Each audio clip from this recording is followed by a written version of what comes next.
آگے چلتے ہیں. زبان کے غلط استعمال کا کفارہ. اپنی زبان کی حفاظت کی دعا کرنا. اللہم آفنی من شر سمعی و بصری و لسانی و قلبی و من شر منی. اے اللہ مجھے میرے کانوں، میری آنکھوں، میری زبان اور میرے دل کے شر سے اور منی یعنی شرمگاہ کے شر سے عافیت میں رکھ.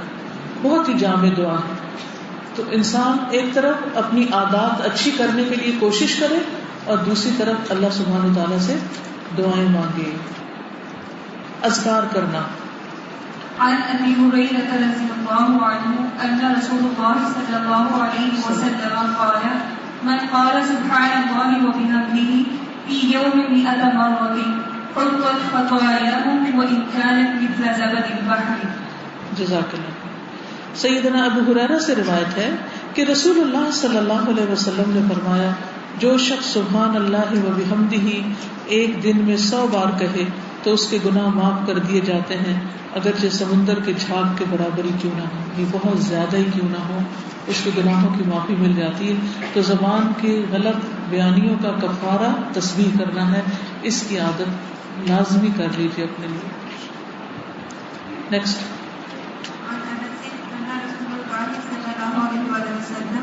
مر بشجرة يابسة ورق فضربها بعصاه فتناثر الورق فقال إن الحمد لله وسبحان الله ولا إله إلا الله والله أكبر لا تساقط من ذنوب العبد كما تساقط ورق هذه الشجرة.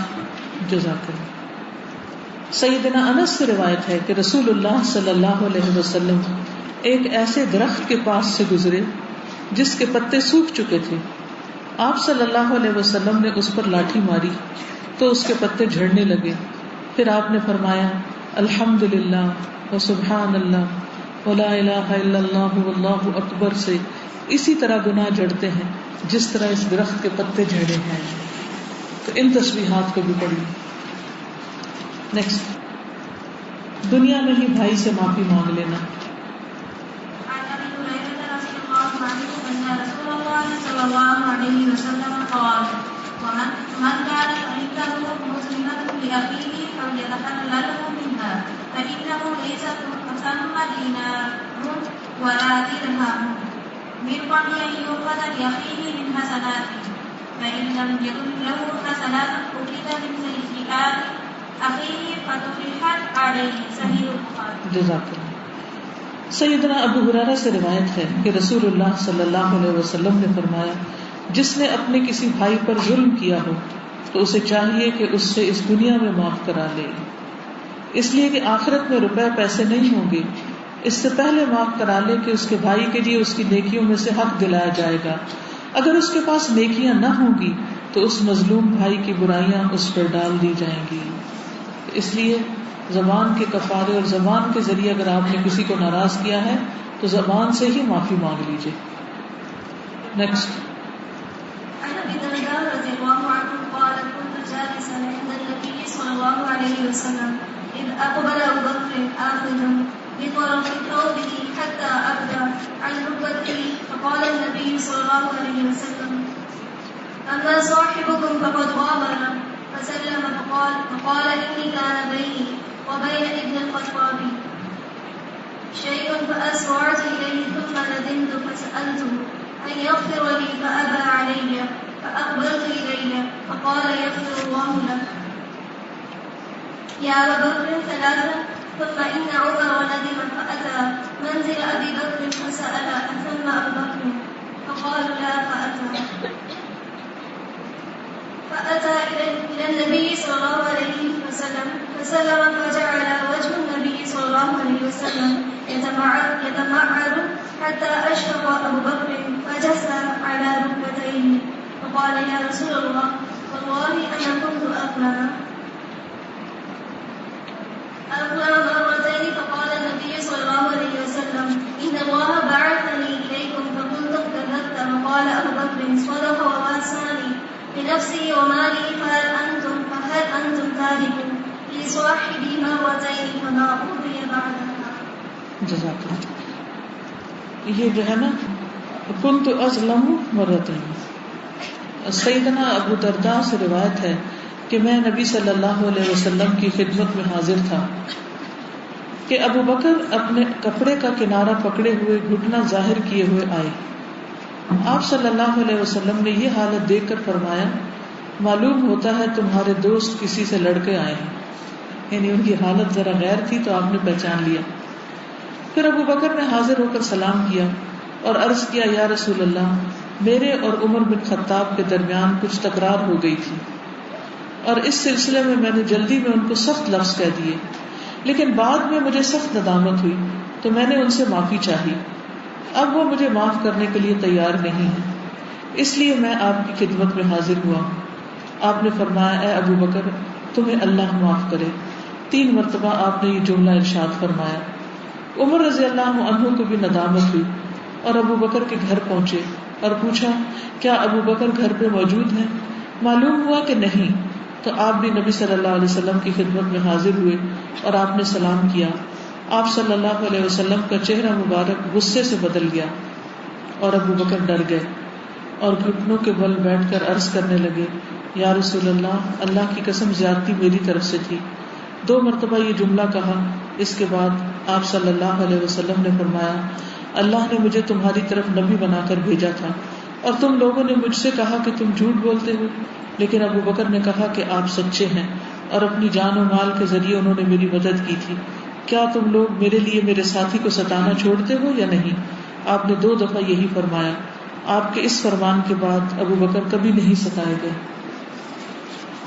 کس طرح آپ اپنے اس ساتھی کا جن کی قربانی بہت زیادہ تھی ان کا دفاع کرتے ہیں.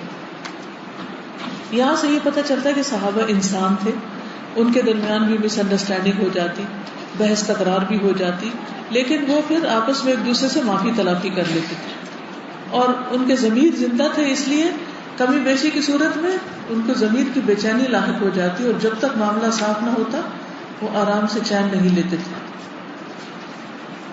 عن ابي هريره قال قال رسول الله صلى الله عليه وسلم من جلس في مجلس فكثر فيه لغطه فقال قبل ان يقوم من مجلسه ذلك سبحانك اللهم وبحمدك اشهد ان لا اله الا انت استغفرك واتوب اليك الا غفر له ما كان في مجلسه ظالم.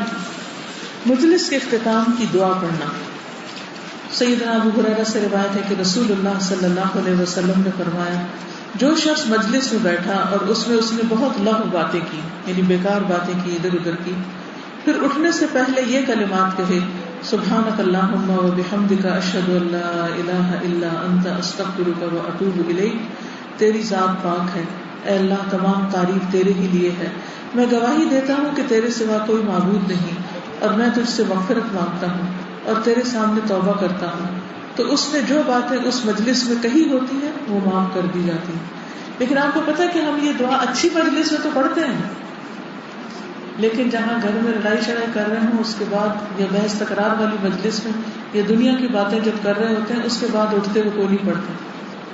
تو اس کو ہر مجلس کے اختتام پر پڑھنا چاہیے. یہ صرف قرآن ختم کرنے کے بعد نہیں پڑھی جاتی. وضو سے زبان کے گناہ گرانا. عن ابي امامه ان رسول الله صلى الله عليه وسلم قال ايما رجل قام الى وضوئه يريد الصلاه ثم غسل كفيه نزلت خطيئته بالكفين مع اول قدره فاذا مسمد واستنشق واستنشر نزلت خطيئته من لسانه وشفتيه مع اول قدره. سیدنا ابو امامہ سے روایت ہے کہ رسول اللہ صلی اللہ علیہ وسلم نے فرمایا جو شخص نماز کے ارادے سے وضو کرنے کے لیے کھڑا ہوتا ہے پھر وہ اپنے دونوں ہاتھوں کو دھوتا ہے تو اس کے ہاتھوں سے پانی کے پہلے قطرے کے ساتھ ہی اس کے گناہ گر جاتے ہیں. جب وہ کلی کرتا ہے, ناک میں پانی ڈالتا ہے اور ناک جھاڑتا ہے تو پہلے قطرے کے ساتھ ہی اس کی زبان اور ہونٹوں سے اس کے گناہ گر جاتے ہیں. تو نمازوں کی پابندی بھی انسان کے گناہوں کو صاف کرتی رہتی ہے, اس لیے نماز کی کو بر وقت ادا کرنا، درست طریقے پر ادا کرنا بے حد ضروری ہے تاکہ وہ ہمارے گناہوں کا کفارہ بنے. صدقہ دینا. عن قيس بن أبي غازة قال كنا نسمى في عهد رسول الله صلى الله عليه وسلم السماسرة فمر بنا رسول الله صلى الله عليه وسلم فسمانا باسم هو أكثر منه فقال يا معشر التجار إن البيع يحضر من حيث ويأكل وشربوه بالصدقة. سیدنا قیس بن ابو غرزہ سے روایت ہے، انہوں نے فرمایا کہ ہم لوگ رسول اللہ صلی اللہ علیہ وسلم کے زمانہ مبارک میں دلال کہلاتے تھے، سمسار. رسول اللہ صلی اللہ علیہ وسلم ہمارے پاس سے گزرے تو آپ صلی اللہ علیہ وسلم نے ہمارا اس سے بہتر نام رکھ دیا. آپ صلی اللہ علیہ وسلم نے فرمایا، اے تاجروں کی جماعت، خرید و فروخت میں قسمیں کھائی جاتی ہیں اور فضول باتیں ہو جاتی ہیں، اس لیے اس کے ساتھ صدقہ ملا لیا کرو. یعنی تاجر جو پیسے کماتا ہے وہ اپنی کمائی کو پاک کرنے کے لیے صدقہ کرتا رہے تاکہ اس کے گناہ جو اس کمائی میں ہو جاتے ہیں وہ معاف ہو جائیں. زکوٰۃ الفطر. ابن عباس قال فرض رسول الله صلى الله عليه وسلم زكاة الفطر طهرة للصيام من اللغو والرفث. سیدنا ابن عباس سے روایت ہے کہ رسول اللہ صلی اللہ علیہ وسلم نے صدقہ فطر فرض قرار دیا تاکہ روزے کے لیے لغو اور بیہودہ اقوال اور افعال سے پاکیزگی ہو جائے. ٹھیک ہے، یعنی روزے میں بھی انسان سے کچھ نہ کچھ کمی بیشی ہو جاتی ہے تو آخر میں صدقہ دے دینا چاہیے. ویسے بھی روزانہ انسان کو کچھ نہ کچھ صدقہ کرنا چاہیے. انسان کے جب صبح کرتا ہے تو اس کے ہر جوڑ پر صدقہ واجب ہوتا ہے، تو سبحان اللہ الحمدللہ کہنا صدقہ ہے. کسی کے ڈول میں پانی ڈال دینا، کسی کو کھانا کھلانا، کسی کو پانی پلانا، کسی کی اچھی بات کرنا، یہ سب صدقے. اور ان سب کو جمع کر کے یعنی ان سب کے مقابلے میں 2 رکعت چاشت کی نماز ادا کرنا جو ہے وہ سارے جوڑوں کا صدقہ ہے، سب کا کفارہ ہے. انسان کی جو اللہ نے جسم جیسی نعمت دی ہے اس کا شکرانہ ہے. تو 5 منٹ نہیں لگتے 2 رکعت پڑھنے میں، اس کی عادت ڈال لیجیے.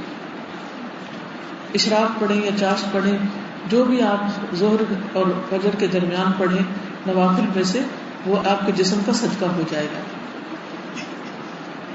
وضو کے ذریعے غلط بات سننے کا کفارہ.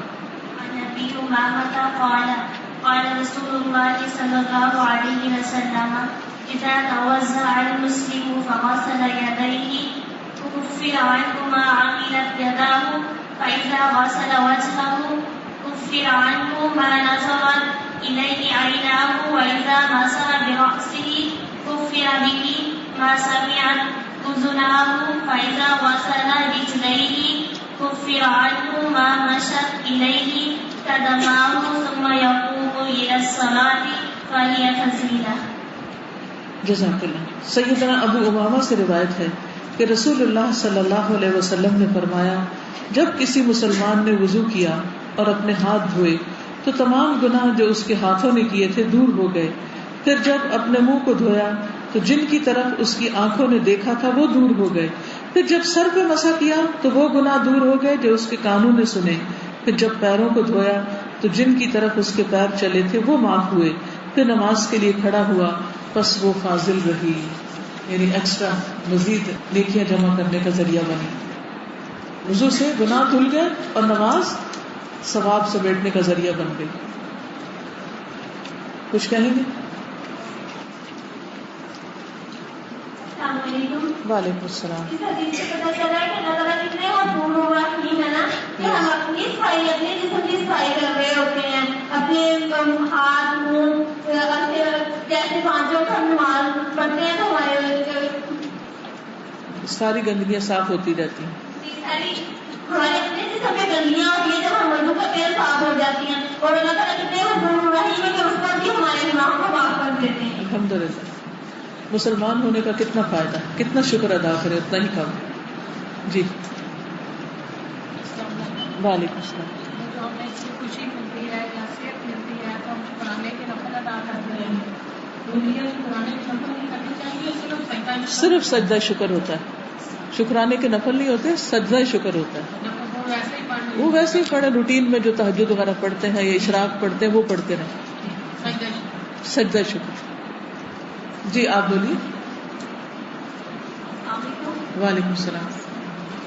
اس بات کو میں ضرور کہنا چاہوں گی کہ ہم اپنی زبان کا ہر جگہ استعمال گھر میں کرتے ہیں، اچھا کرتے ہیں اور کرنا ہمیں چاہیے، لیکن خاص طور پہ ہمیں بازار میں اپنی زبان کا استعمال صحیح کرنا چاہیے اور یہ دیکھنا چاہیے کہ ہم کس طرح بات کر رہے ہیں، کس طرح ہم جواب دے رہے ہیں، اس لیے کہ جب ہم یہ معاملہ کرتے ہیں تو یہ ہماری شناخت ہوتی ہے کہ ہم اسلام کو دعوت دے رہے ہوتے ہیں، اور پھر گھر میں جب مرد آتے ہیں تو ہم کس طرح ڈسکس کرتے ہیں اور بتاتے ہیں کہ ہم نے دیکھی ہے خبر نہیں، اور اس طرح تو ہمیں یہ نہیں دیکھنا چاہیے کہ ہم بحث کر رہے ہیں یا ہم چیز خرید رہے ہیں، ہم اگر وہ قیمت زیادہ ہے تو ہم چند لفظ زیادہ بول کے اور ہم یہ سوچیں کہ ہم نے چیز سستی لی، تو ہم اپنے لفظوں کی اپنی قدر اپنی عزت ہم خود کراتے ہیں، وہ پیسے سے زیادہ قیمتی نہیں ہوتی، ہمارا کردار ہوتا ہے، ہمارا عمل ہوتا ہے، اس چیز کو ہم سب کو زیادہ دیکھنا چاہیے کہ ہمارا. جی آپ نے بہت اہم نقطے کی طرف توجہ دلائی.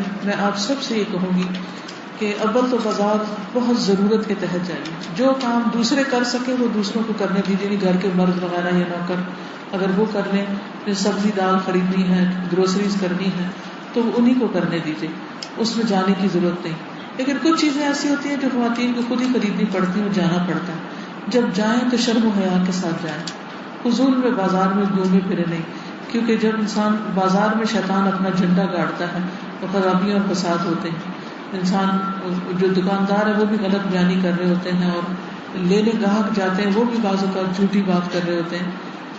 اور اگر مرد سے بات کرنی پڑے تو کوشش کریں کہ اکیلے نہ ہوں، یعنی دکان میں اکیلے نہ ہوں. اگر اکیلے کسی وجہ سے کوئی اور نہیں ہے، کیونکہ آج کل ایئر کنڈیشن دکانیں ہوتی ہیں، بعض کا شیشے بھی بلیک ہوتے ہیں، تو اس میں مرد اور عورت کو ایک اکیلی جگہ پر نہیں ہونا چاہیے. اگر کوئی ایسی مجبوری آ گئی ہے تو فوراً کام کر کے باہر نکل آنا چاہیے. پھر یہ کہ ہنسی مذاق تو بالکل نہیں ہونا چاہیے. بعض دکانداروں کی عادت یہ ہوتی ہے کہ وہ عورتوں کے ساتھ ہنسی مذاق کرتے ہیں، اس سے بھی باز آنا چاہیے. اور اسی طرح یہ ہے کہ بحث مباحثہ کر کے قیمتیں کم کروانا اور غلط بیانی کر کے قیمتیں کم کرانا یہ مومن کی شان نہیں. آپ کو 2-3 جگہ سے قیمت معلوم کر لیں اور ایک معقول انداز میں بات کر کے کم کرا سکے تو کرا لیں، ورنہ اپنی عزت کو زیادہ عزیز رکھیں چیزوں کی قیمت سے. اسی طرح رکشے والے سے معاملہ کرنا پڑا یا ٹیکسی والے سے یا ریڑھی والے سے یا کسی سے بھی، تو یاد رکھیں کہ آپ اسلام کے داعی ہیں، آپ اسلام کو ریپرزینٹ کر رہے ہیں. آپ کی گفتگو میں وقار ہونا چاہیے، آپ کے معاملے میں بھی، آپ کے لین دین میں بھی. بعض رکشے والوں کی عادت ہوتی ہے وہ بیٹھ کے سواری بٹھا کے اس سے باتیں شروع کر دیتے ہیں، تو فضول میں مردوں سے باتیں نہ کریں. سادہ ایک بات جیسے یہ پڑھ رہے ہیں ہم زبان کی حفاظت، ہم جیسے آ رہا تھا کہ جیسے پیرنٹس ہماری مدر اسپیشلی ہم جب بچیاں شروع سے جوان ہو رہی ہوتی ہیں تو دوپٹے کا بہت زیادہ احتیاط کا کہتی ہے نا کہ کانشیس کروا دینی ہے کہ ابھی بھی میرڈ ہونے کے بعد بھی آپ کتنے کانشیس ہوتے ہو. تو اگر اسی طرح ہمیں شروع سے نا زبان کی حفاظت کے لیے کانشیس کر دیا جائے نا تو ہمیں ویسی ہی پریشانی ہو جیسے کوئی ایک دم آ جائے ہمارا دوپٹہ نہ ہو. انفیکٹ آپ کو اتنا کانشیس کر دیا جائے کہ آپ اچھے سے اس کو اپنی زبان کی حفاظت ہوتی ہے، بالکل. آپ کو پریشانی نہیں ہوگی. بالکل. اب ہمارا وقت جو گزر گیا، لیکن ہم اپنے بچوں کی تربیت کرتے ہوئے ان کی زبان پر ضرور نظر رکھیں. اب دیکھیں کہ پہلے زمانے میں بھی جو معزز گھرانوں کے لوگ ہوتے تھے وہ بچوں کی زبان پر بہت چیک رکھتے تھے کہ بچے کیا بول رہے ہیں، کس انداز سے بول رہے ہیں. جی اس بک میں جیسے ہر جگہ یہ لکھا ہے نا صلی اللہ علیہ وسلم، عموماً کہا جاتا ہے صلی اللہ علیہ وآلہ وسلم، تو یہ وآلہ کے ساتھ بھی کہا جا سکتا ہے، دونوں طرح ٹھیک ہو کہا جا سکتا ہے، لیکن جو مناسب ہے وہ یہی ہے مختصر والا. جی کرنا تھا کہ بات ایسا ہوتا ہے کہ ہمارے ٹیچر ہوتے ہیں اور وہ اتنا ہی غلط بات کر رہے ہوتے ہیں، جیسے شرک یا بدعت کی یا کسی قسم کی باتیں کر رہے ہوتے ہیں لیکچر میں، تو اس موقع پر پھر ہمیں کیا کرنا چاہیے؟ اس موقع پر جب وہ لیکچر ختم کر لیں تو سوال کرنا چاہیے، اور اگر وہ سوال کو مائنڈ کریں تو پھر ہم کیا کریں؟ اگر اچھے طریقے سے سوال کریں گے تو مائنڈ نہیں کریں گے. اگر انہیں پتا ہو کہ آپ بات سمجھنا چاہتے ہیں، صرف اعتراض نہیں کر رہے تو نہیں کریں گے. اور اگر وہ مائنڈ کرتے ہیں تب بھی سوال کرنے میں کوئی حرج نہیں. سوال کر کے ان سے پوچھیں کہ دلیل چاہیے آپ کو جو بھی انہوں نے کہا. کیونکہ دیکھیے جو کام دین میں نہیں ہے نا، جو چیز قرآن میں نہیں ہے، جو چیز نبی صلی اللہ علیہ وسلم نے نہیں کی، وہ ریجیکٹڈ ہے، رد مردود. چاہے اسے دین اور نیکی کے نام پہ کیا جائے. تو ہمیں ایسے کاموں میں تھکنے کی پڑھنے کی ضرورت ہی نہیں جس کی کوئی اصل اور دلیل نہ ہو. لیکن کچھ زیادہ جو بات کا ایسا بھی ہوتا ہے جیسے یونیورسٹیز میں ٹیچر ہوتے ہیں, اگر آپ اسے اس طرح سے کوشچن وغیرہ کرتے ہو زیادہ پھر وہ اپنے دل میں وہ بات مطلب رکھ لیتے ہیں. احسن طریقے, دیکھیے ایک چیز ہے, احسن طریقے سے اگر آپ کریں گے, زچ نہیں کریں گے استاد کو تو وہ دل میں کچھ نہیں رکھے گا. ٹھیک, زچ نہ کریں. استاذہ, ہم جب کسی کی غیبت کر لیں یا کسی کو تانا دے دیں تو ہم سوری کہہ دیتے ہیں اس سے, اور بعد میں اللہ تعالیٰ سے معافی نہیں مانگتے, تو اس طرح ہو جاتا ہے, یا پھر اللہ تعالیٰ سے معافی مانگ کے اس سے سوری نہیں کرتے. دونوں چیزیں کرنی چاہیے. اگر غیبت کر کے تو سوری کرنے جائیں گے تو اور فساد پڑے گا. اب اللہ سے معافی مانگے اور اس کے حق میں دعا کریں. جی یہ کی صنعت میں میں نے پڑھا تھا کہ ہر نامہ ریکارڈ ہے کہ میں 20 بچوں کو پڑھاؤں. مجھے اس کو پتا تھا پیپر دینے سے پہلے کہ مجھے ایسا حل اٹھانا ہے, تو کیا وہ ہر نامہ ہے میری طرف سے؟ بالکل ہے, بالکل ہے. اور آپ 20 بچے پڑھائیے. میں پہلے پڑھوا لوں گی, مجھے اللہ کا شکر موقع انشاءاللہ مل جائے گا یہاں پہ آ کے, لیکن جب ہمیں بتایا ہی نہیں گیا کہ ہمیں وہ حل دینا ہے تو کئی لوگوں نے پڑھا ہی نہیں تھا. میں نے اپنے فرینڈ سے پوچھا, میں کب پڑھا ہے کہ مجھے نظر ہی نہیں آیا, اور اینڈ میں بھی کچھ چھوٹا سا لکھا ہوا ہے, تو ہر ہم پوچھے بغیر ہم سے لے جاتا ہے. دیکھیے جنہوں نے نہیں دیکھا ان کو حساب نہیں. ٹھیک ہے, جنہوں نے دیکھ لیا وہ پورا کریں. میرا یہ سوال ہے کہ یہ حرف جو ہے یہ غور اور غال میں جو تعداد میں دونوں طرح ٹھیک ہے یا کیا ہوتا ہے؟ کون سا حرف جو پڑھتے ہیں کہ غلط غالی اور اسی طرح کی غال ہے یا غال ہے؟ اچھا, صحیح پروننسیشن کیا ہے؟ دونوں کے بیچ میں. دونوں کے بیچ میں جی, نہ دال ہے اور نہ زا ہے, دونوں کے بیچ میں. چلیے, زبان کی حفاظت کی دعائیں. زبان کی درستی کی دعا سب مل کے پڑھیے. ایک دعا, پھر میں ترجمہ پڑھوں گی, پھر دعا. اور دعا اس طرح پڑھنی ہے جیسے آپ دعا مانگ رہے ہیں. ٹھیک ہے, ایسے نہیں کہ صرف نعرے لگانے ہیں اونچی اونچی آواز سے, نہیں, جیسے آپ دعا مانگ رہے ہیں. مجلس سے ختم ہونے والی ہے, اب یہ دعائیں مانگنے کا سیشن ہے. پوری توجہ سے دعا مانگے کہ اللہ ہمارے حق میں قبول کرے اور ہماری زبان کی اصلاح کر دے. پڑھیے.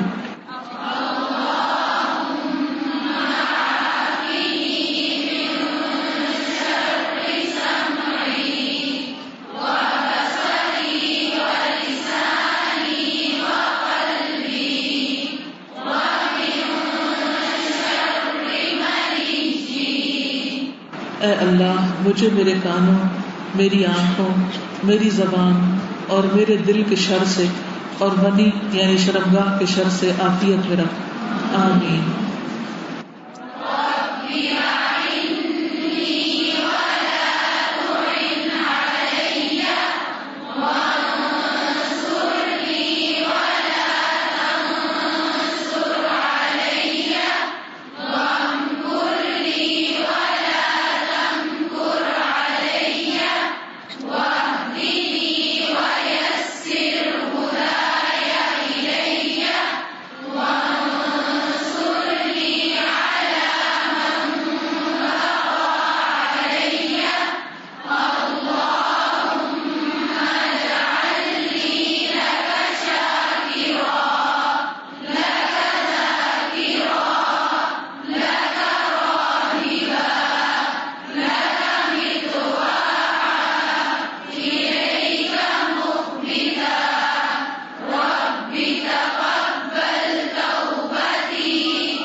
اے میرے رب میری مدد فرما, میرے خلاف کسی کی مدد نہ کر, میری نصرت فرما, میرے خلاف کسی کی نصرت نہ کر, میرے حق میں تدبیر فرما, میرے خلاف تدبیر نہ کر, میری رہنمائی فرما اور ہدایت کو میرے لیے آسان فرما دے, اور جو میرے خلاف بغاوت کرے اس کے مقابلے میں میری مدد فرما. یا اللہ مجھے اپنا شکر گزار, اپنا ذکر کرنے والا, تجھی سے ڈرنے والا, اپنا ازہد اطاعت گزار, تیرے لیے بہت ہی تواضع کرنے والا بنا دے. اے میرے رب میری توبہ قبول کر لے, میری خطائیں دھو ڈال, میری دعا قبول فرما, میری حجت قائم فرما دے, میرے دل کو ہدایت دے، میری زبان کو سیدھا رکھ اور میرے دل سے میل کچیل، بغض، حسد اور کینہ وغیرہ نکال دے۔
اے اللہ، میں تجھ سے دین پر ثابت قدمی اور ہدایت پر پختگی کا سوال کرتا ہوں۔ میں تجھ سے تیری رحمت کو واجب کرنے والے اور تیری مغفرت کو لازم کرنے والے امور کا سوال کرتا ہوں۔ میں تجھ سے تیری نعمتوں کا شکر ادا کرنے اور اچھے انداز میں عبادت کرنے کا سوال کرتا ہوں۔ میں تجھ سے سلامت دل اور سچی زبان کا سوال کرتا ہوں۔ میں تجھ سے ہر اس بھلائی کا سوال کرتا ہوں جسے تو جانتا ہے، اور ہر اس برائی سے تیری پناہ چاہتا ہوں جو تیرے علم میں ہے، اور تجھ سے ان تمام گناہوں کی بخشش چاہتا ہوں جو تیرے علم میں ہے، بے شک تو غیبوں کو خوب جاننے والا ہے۔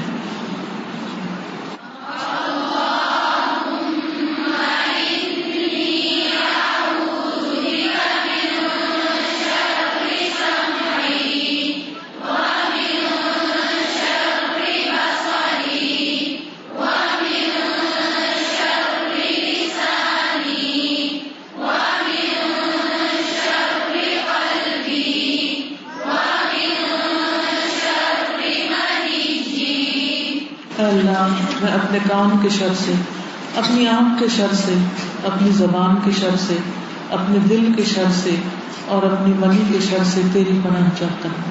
آمین۔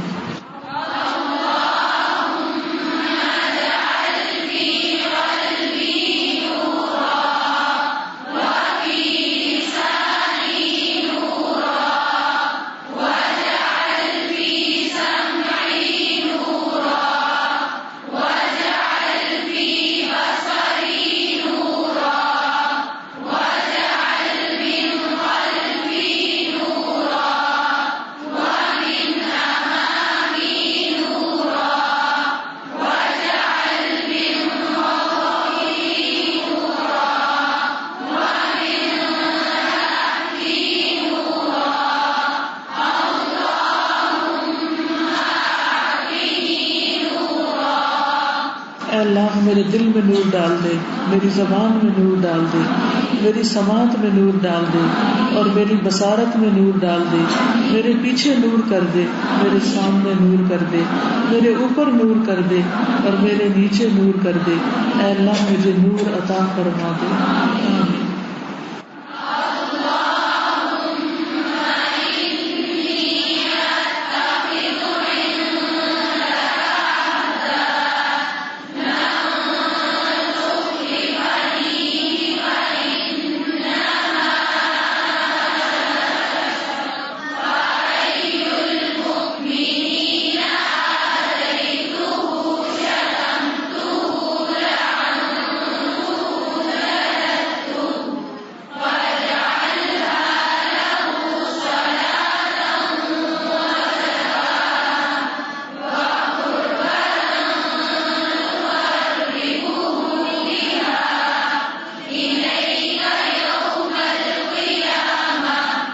اے اللہ، میں تجھ سے عہد کرتا ہوں اور تو ہرگز وعدے کے خلاف نہیں کرتا۔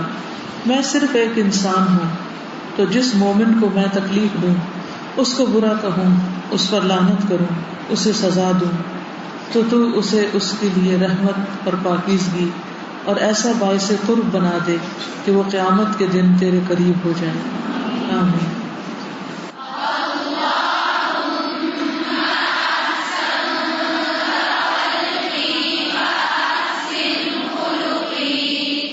اے اللہ تو نے میری صورت بہت اچھی بنائی ہے، بس میرا اخلاق بھی اچھا کر دے. اللہ ہم سب کو حسن اخلاق نصیب کرے.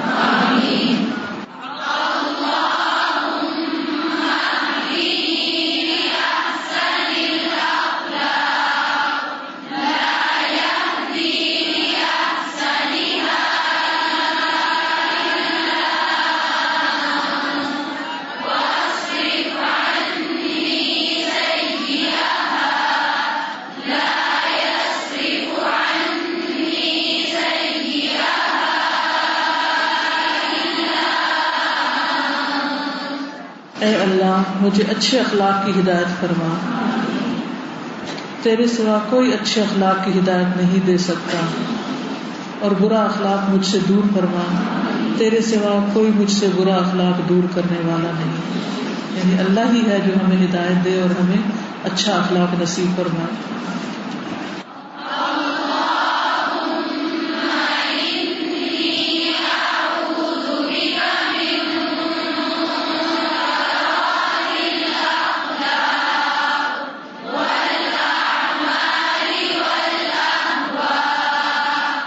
اے اللہ بے شک میں برے اخلاق، برے اعمال اور بری خواہشات سے تیری پناہ میں آتا ہوں.